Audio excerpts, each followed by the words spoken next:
Okay, let's get into this. We're looking at a novel that, on the one hand, feels so incredibly now. Honestly, it cuts right to the heart of what modern life feels like. It really does. It's this incredibly dense, often unsettling book. And yet, its architecture, the way it's built, goes all the way back to the very first novels in English. We are doing a deep dive on Geoffrey Eldridge's 2021 novel, The Puritan, and really trying to figure out how it uses its form, its style, to just mercilessly satirize modern organizational life. And that's the real tension here, isn't it? Satire isn't just, a genre, it's the book's entire operating system. We're basically diving into the machine itself, and at the center of that machine is the protagonist, Ed Dare. He's the novel's central paradox. He is the physical embodiment of administrative zealotry. Right. Eldridge has taken the moral life, things we think of as matters of faith or conscience, and he's translated them into logistical manipulation.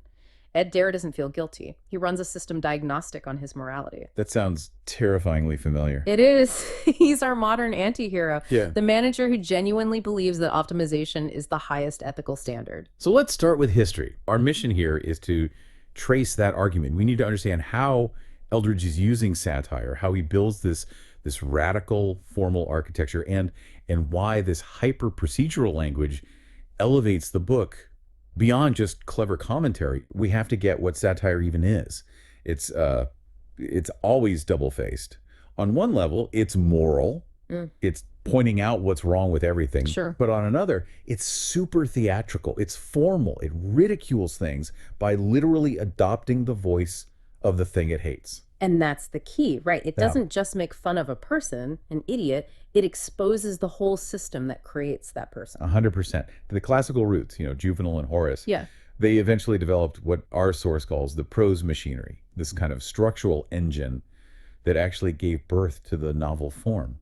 Satire created the tool. Wow. Okay, so when that machinery got going, it was immediately used to critique things like bureaucracy and hypocrisy. Immediately. And the foundational example of this, really the first big English novel, is Daniel Defoe's Moll Flanders from way back in 1722. Right. And when you read it now, it feels like this, I don't know, kind of thrilling criminal autobiography. It does, but Defoe was doing something much cleverer. He was engaging in what we call formal mimicry. He was parodying the religious tracts of his day, those super strict guides on how to repent and live a moral life. So how did he do that? Well, he got of that the best way to critique this new moral economy was to just translate everything into a ledger. Moll isn't just talking about sin, she's bookkeeping. It's a cost-benefit analysis of her own life. She has this running tally of credits and deficits. So the plot is literally an accounting procedure. It is. And the satire comes from applying that cold economic logic to, human morality. So the judgment isn't coming from some narrator saying she was bad. It's in the numbers. The ledger itself is the critique. That's it. The critique is inseparable from the form. And that mechanism, that formal mimicry, that's Yeah. satire's go-to move. It's the core method. You borrow a voice people recognize, a sermon, a tech manual, a financial report, whatever, and you let that language just undo itself by applying it to something completely absurd. And what's fascinating is that historically, satire is often the engine that drives the novel form forward. I mean, we see this all over the place. Jonathan Swift's A Modest Proposal. The perfect example. It's structured just like a dry, boring policy memo. It has numbered points, cost analysis. Or think about Aldous Huxley's Brave New World. Yeah. It reads like a detached sociological report. Right.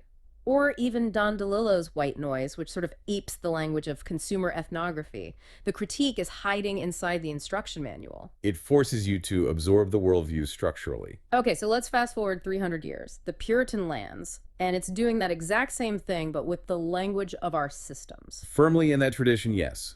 But the target is updated. It's not lampooning religious tracts anymore. Eldridge's novel is going after modern forms of thought. Exactly. The algorithmic, the managerial, the procedural reality of modern ethics.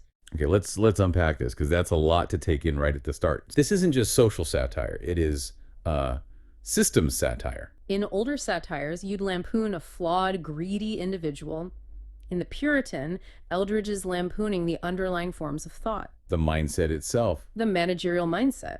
He's critiquing the notion that everything, from a school day to a personal ethical choice, can be managed, optimized, and processed. The book forces you to live inside this algorithm. It does. But who's the person living there by choice? Mm. Who's the true believer in the process? And that brings us to our protagonist, Ed Dare. He is just the perfect embodiment of managerial zeal. He's an American Puritan, but translated into IT policy. And his job title says it all. It really does. He's the civics teacher and the security liaison at this school, Rivenwood. The perfect combination. Moral instruction and physical control. Yeah. And through him, the satire just explodes outwards. It hits every layer of the ecosystem, not just Dare, but the parents and students who talk in this compliance speak. And the institutions themselves, where performative care is really just data extraction. Everyone is using the language of systems to get what they want. And the book's structure reflects that, right? It's Yeah. polyphonic. Each section is in a totally different voice. Exactly. You get IT manuals, then sermons, then civics lectures, then text message threads, then memos. The form is the argument. There's no separating them. The Puritan isn't built with standard chapters. It's built from these discrete, modular sequences. Almost like case files or engineering procedures. They have these clinical functional titles like stately, HACCP reification in tub. They sound like names of computer code functions, not literary chapters. Exactly. And this deliberate act of breaking the pacing continues right into the fundamental mechanics of human interaction, the dialogue. When Ed speaks to Darnell, for instance, there are absolutely no quotation marks used. Everything is marked only with a simple dash. A very powerful stylistic choice, and one that has a lineage. This technique of using dashes instead of quotes, it traces back through high modernism, where writers were trying to represent stream of consciousness. Right, Joyce Faulkner. And then into postmodernism, where they question the reliability of language itself. But Eldridge deploys it here for a distinctly modern effect. By using only dashes, the spoken word is instantly pulled out of its traditional, neat container of speech. So how does that dash technique serve Ed Dare's character specifically? It serves him by minimizing the perceived emotional and, well, conversational quality of the exchange. When dialogue is enclosed in quotation marks, it suggests a shared external reality, a conversation that exists between two people. Okay. But when it is only marked by a dash, it integrates the spoken word directly into the surrounding narrative consciousness. For Ed, the dialogue becomes just another input, seamlessly flowing into his own narration and his internal thoughts. It minimizes the other person's individuality. Completely. Which brings us to perhaps the most aggressive structural maneuver. On page 6, there's just a block of pure, raw alphanumeric codes and strings, seemingly unrelated technical or administrative data, Fortet CA, CHA 2094.bjk, new distribution terminal. And it just goes on. This inclusion of pure technical documentation with absolutely no attempt at narrative integration is the novel's most profound act of structural subversion. Eldridge forces you to treat the book not as a traditional novel for immersive empathy, but as a server log, a corrupted file cabinet, or a heavily documented workflow. The reality we inhabit is defined by these unseen administrative and IT layers, by these codes, reports, and coordinates. I see. If you want to understand the story of Ed Dare, a man defined by infrastructure control, you must first acknowledge the raw, bureaucratic data that underpins his world. And this positions the book diametrically opposite to the curated, cleanly narrated experience of most popular contemporary American fiction. Which seeks to filter all that external complexity through emotional interiority. Exactly. And this modular sequential approach, it perfectly performs the novel's central joke. The traditional American moral arc, the one Defoe was wrestling with, the story of sin, repentance, eventual success, is completely replaced by procedural logic. In the Puritan, emotional or spiritual development gets reduced to up failure iteration. Operation, failure, try again. The system is the point, not the person's soul. So the central narrative tension is no longer will Ed make a morally correct choice. It's will Ed's process script run successfully? That is the core tension. And this procedural mindset dictates the novel's entire style. The procedural lyric. This is where the language itself takes on the texture of bureaucratic or technical direction. So procedural lyric. What does that even mean? Are we talking about poetry? Well, not poetry in the traditional sense, but Yeah. poetry in the sense of heightened, deliberate musical language. It's the language of the checklist elevated to an art form. It hovers uncomfortably between corporate jargon and, ironically, a kind of modern liturgy. Think about that source quote describing the high school where Ed teaches. Slides, grids, bell schedules, HVAC logic, the moral furniture of the school day. Moral furniture. Wow. That line uses clinical terminology to define the very structure of ethical existence for these characters. And this is where the specific details Eldridge includes become just incredibly memorable and, frankly, shocking. So, Ed Dare is 50. He's a civics teacher and an assistant football coach. And he's cultivating this almost pathological illusion of youthful efficiency. But he applies this same managerial mindset to his highly illegal side hustles. Yes, the domestic life of the managerial zealot. He has to optimize everything. And this includes his weekend refueling period in his garage, where he's making something called Canoline, which, for the listener, is a kind of home-brewed biodiesel mixed with methamphetamine precursors. Right. This immediately just sets the novel apart. And the description of this illegal chemical process is narrated with the same clinical detachment he'd use to write an inventory memo. But listen to how he finishes the steps. The language is completely sterilized. Triple filter, red food coloring, gas funnel, urinal puck, crushed, tangled suspension dispersal. A urinal puck. That is such a jarring image. It's a man detailing illegal drug manufacture with the tone of an annual performance review. It's this dark, twisted version of the American ideal of self-reliance. And that's how this book starts to feel like serious literature. It's not that it's making narcotic, it's why. It's the purest expression of his character's psychology. He's not after money. He's after control, control of the base components of his own reality. Yes. And this high-level control leads directly to what I think is the most profound structural paradox in the novel. Ed's recurring mental declaration, I hide nothing. It's so good.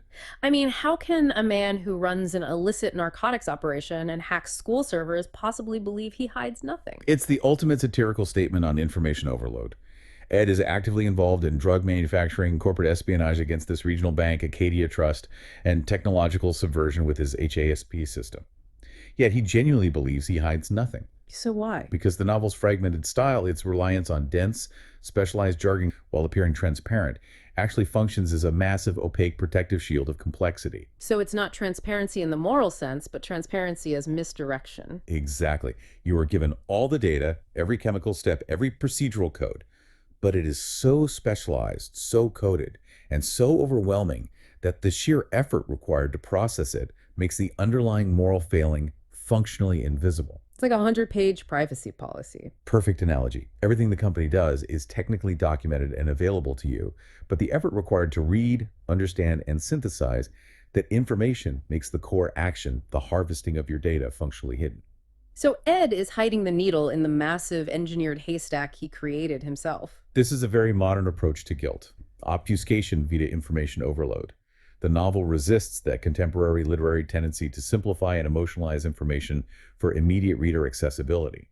Instead, it demands you grapple with the systemic complexity of Ed's world, treating the jargon not as an obstacle, but as an essential tool of his evasion and his character. Okay, so that structural complexity is perfectly aligned with the novel's thematic core. Let's tackle that title again. The Puritan. Eldridge is setting up this fundamental American literary tradition, the ideal of moral rigor, piety, disciplined self-denial. Only to completely invert it through the actions and interior life of Edward Dare. It's pure vicious satire. I think so. The novel is working on at least 4 different layers at once: the molecular, the physical, the digital, and the psychological. That structural complexity, the way Eldridge weaves hyper-detailed technical processes with deep philosophical questions, it elevates the book far beyond a simple thriller. It's a dark, powerful reflection of systemic malaise. This desperate and maybe self-defeating search for order in a chaotic world. So if Ed is mastering his environment down to the molecular level, what about the bigger picture? Let's look at how this managerial mania extends beyond Ed Dare himself. This really shows the novel's multi-perspectival nature. The satire is designed to expose all layers of the civic ecosystem: the school, the students, the parents, even the literal infrastructure of the city. But let's keep Ed Dare at the core for a second, because he's the algorithm we really need to understand. He truly is the American Puritan translated into IT policy. That's the perfect description. He measures ethical success purely by workflow and performance metrics. His morality is literally accounting, just like Moll Flanders. But instead of counting pounds sterling, he's counting pings and uploads. And his most significant acts of malice are purely technological. This is where we need to translate Eldridge's jargon. We see Ed use a complex IT system, HASP, which is the school's digital surveillance network, to conduct ping sweeps and VNC port uploads. Wait, can you break those down? For someone who isn't a network administrator, what is Ed actually doing? Essentially, he's digitally stalking and remotely manipulating the school's network. A ping sweep is a simple diagnostic, just checking which computers are active. But a VNC port upload, that's a way to remotely control another computer. So he can access files, install software. Anything. Let's zoom out. How does this micro obsession get reflected in the political landscape of his town, Jansonville, and its neighbor, Bantam? The setting here is just crucial.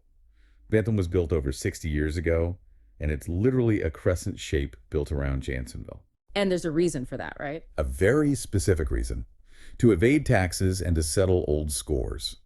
The entire ethos of Bantam was disputation and disunity. Its residents felt they held this kind of high ground by resisting Jansonville, even though they were still using county services. It's political theater taken to its most absurd extreme, perfect for a satire. And this historical conflict, which the text calls the enduring old bitters, it all came to a head when Jansonville tried to annex land and pass a restrictive county charter. Bantam fought back hard. And this fight, it's not just on paper, it's literally built into the world. It is. It's manifested in the physical infrastructure around the 97 corridor to penalize what the text calls, very cryptically, some unstated underclass element. They built 3 massive interchanges over Bantam's territory. These weren't just overpasses, they were 90-foot high, unbreachable brick blocks. Here's where it gets really interesting. The infrastructure itself is the weapon. The road overpasses aren't flat, they're sloped ramps, designed to make it inconvenient, maybe impossible, for Bantam residents to get to Jansonville's spaces easily. The novel takes an abstract social fight and makes it concrete, literally. It's terrifying to think of architecture used that way. It is. And you see that same kind of clash in the writing style. It's fragmented, just like Ed's mind. You get these beautiful, detailed descriptions of nature, a sword fern, a birch tree. And then it's immediately slammed up against signs of urban decay. Yeah. Modular tin homes, vulcanized latex, this weather-beaten Dominion X tabernacle. The beautiful and the artificial, constantly at war. And what stands out next is how Ed weaponizes even sacred institutions. He uses the Dominion X Tabernacle, this unassuming, non-denominational church, as a place for first contact and recruitment, specifically targeting Darnell. It's the perfect camouflage and operational hub. Dominion X is located near halfway out, into the margin, physically occupying that buffer zone between the established Jansonville control and the defiant Bantam X. It's an efficient, low-key, high-visibility meeting point. Darnell just moved to Jansonville with his family. Ed approaches him, pretending to be a mentor, and offers to get Darnell's son, Sander, into the honors math course. He lies, saying he's on the committee. He does. And this is where the digital element comes in. This is how Ed plans to manage the whole thing remotely and, most importantly, anonymously. The HASP application. The HASP app. It's described as this encrypted, anonymous social platform that was supposed to be for, maintenance dialogue, supply requests, very innocent stuff. But Ed sees it as his tool for digital espionage. He walks Darnell through setting up a profile, and he even picks Darnell's handle for him, Rents. Which is just such a subtle, cruel dig at his position. But the full scope of Ed's plan, which you don't really get until pages 96 to 101, it's just breathtaking.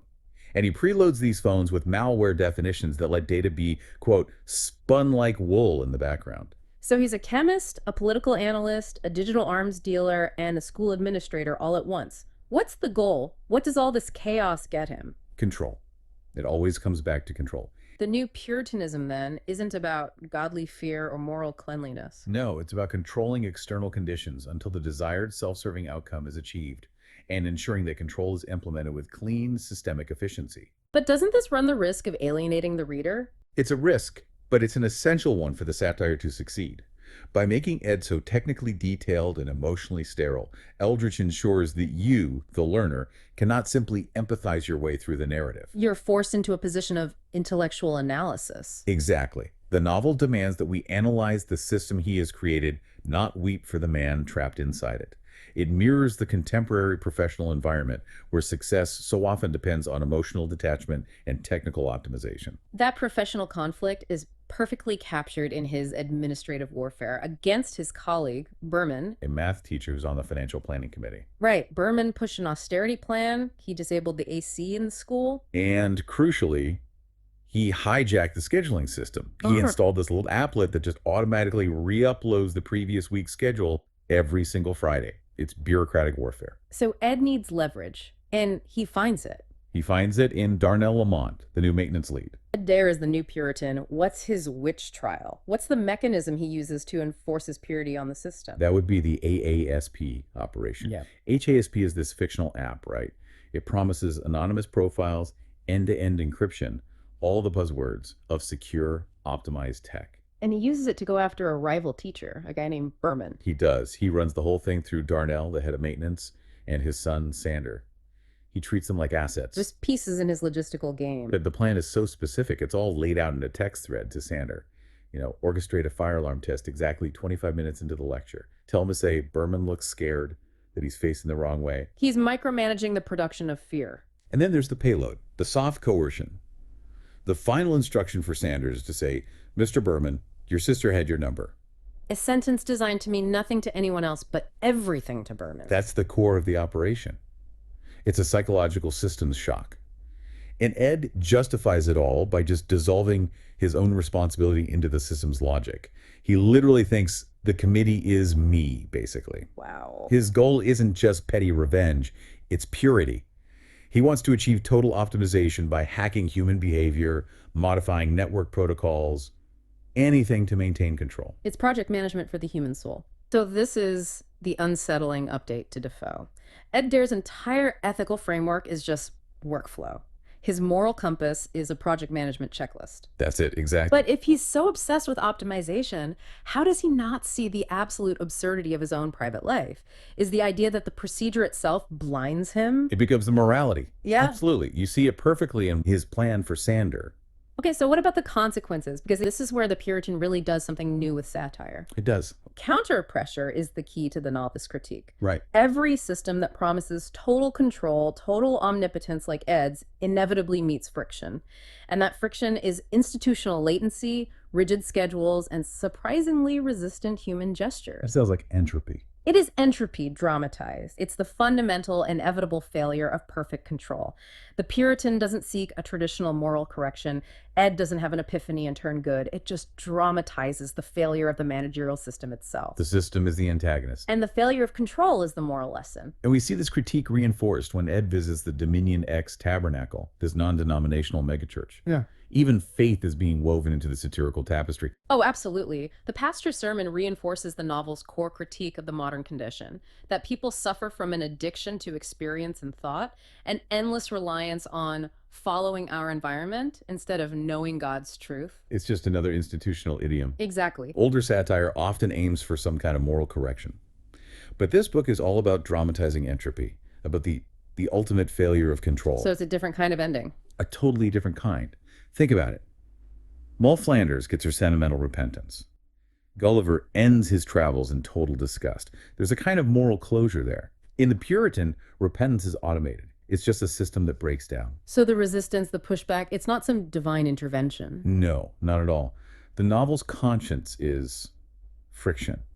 Every time Ed runs an operation, it triggers procedural consequences. Arrests, paperwork, broken phones. The pushback is just logistics. It's Yeah. institutional latency or clock cycles. Exactly. The world pushes back not because Ed did a bad thing, but because he ran into a procedural delay.